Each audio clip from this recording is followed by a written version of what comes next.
honorably and had fought for his country and seen his friends die, he got to the bottom of the ramp at the ship there, and it said, "Coloreds this way, whites this way." He was still facing discrimination even after the war. But when I met Chuck, which is just a few years ago, Chuck was more proud to be an American than he was to be a Tuskegee Airman. And I remember Chuck told a story. He said, "I was at a high school and a young lady stood up and said, 'Colonel Dryden, how can you love a country so much that has treated you so harshly?'" And he said, "I came up and I gave her an answer, and I went home that day, and it was a good answer, but he said it really wasn't from my heart. It wasn't the right answer." And he said, "I thought about it." And he said, "Why do I love a country so much? Why do I love America? Why do I love this country so much? It has been kind of tough on me and my people." And he said, "I got the answer in the dark of night, and this was the answer." He said, "Although we may have some problems in the United States, we're not afraid to acknowledge those problems and fix it." And then he gave us some examples. He said, take slavery for instance. It was, he said, "Our country was nearly built off of slavery, yet we recognized it was wrong. We went to war to fix it, and more Americans died in that war than all our other wars combined. Ripped this country apart to fix that problem." He said, also, think about it. He said, "We didn't even think women were smart enough to vote until 1920. He said, just think, that was just what, 90 years ago, hardly. Women were not allowed to vote, but we fixed that. He said, although we had ended slavery, we still had Jim Crow laws. He said, but we fixed that in the 50s and 60s with the Civil Rights Movement. Then he talked about the Vietnam War, and he said, think about it. He said, during the Vietnam War, if people were against the Vietnam War or against the administration, they took it out on the soldiers. And they didn't welcome them home, and they treated them very badly. Said, yet we've recognized, even as a country, that you can be against the administration, you can be against the foreign policies, you can be against the war, but don't be against the soldiers." And believe me, I witnessed that today, because I have people come up to me all the time and go, "I don't think we should be in Iraq, I don't think we should be in Afghanistan, I think that's all wrong, but God bless you for serving." But that's because we are Americans, and we recognize, and he said, that's why I love America.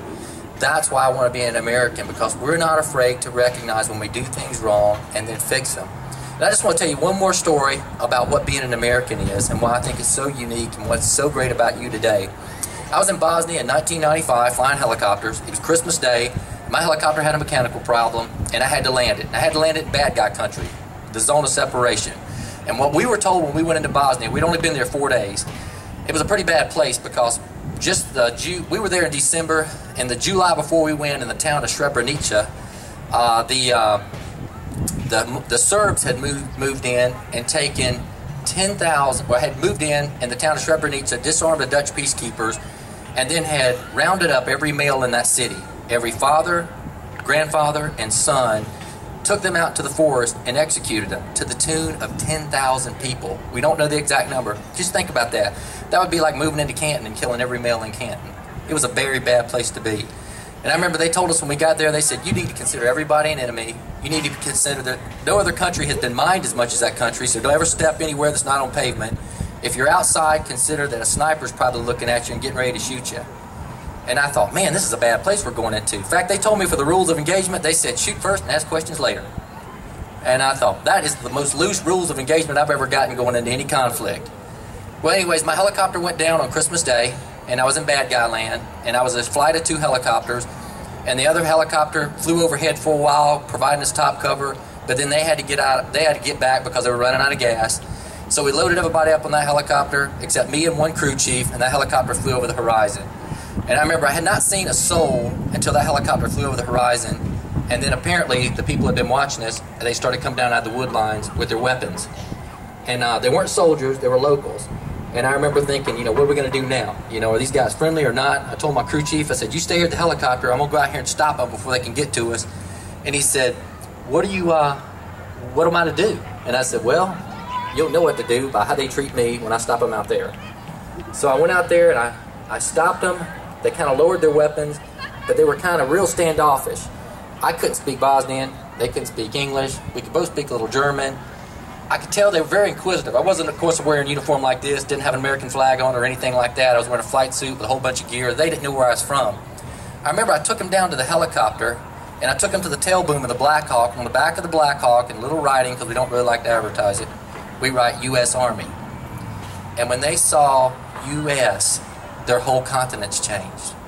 They started smiling, and they started hugging me, and they started patting me on the back, and they started celebrating.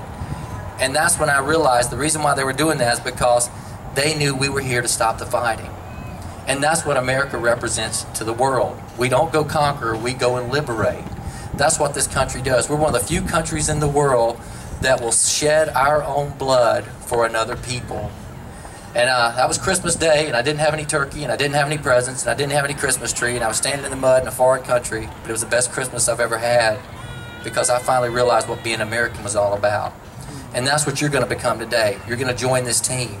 And I'm telling you, it's just like the military. I don't care if you've been in the military 2 days or 20 years, you're still in the military, you still serve, because being in the military is not about wearing the uniform, it's about what's in the heart. And as soon as you take that oath, you're an American. I'm 50 years old, I've been in the military for half my life, 25 years, but I'm no more of an American than you are, because it's not about how long you've been an American, it's about what's in your heart. And you have that heart, you have that spirit. That's why you're doing what you do today. Absolutely, God bless you. Thank you so much for joining our country. I'm glad to say that I'm a fellow American with you.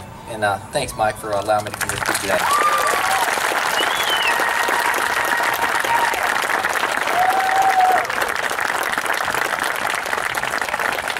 And I'm supposed to follow that, right?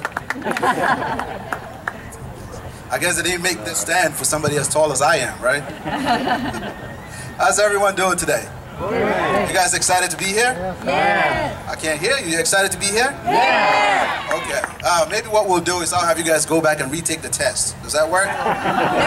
No? No? Okay, is everyone excited to be here today? Are you excited? All right, thank you.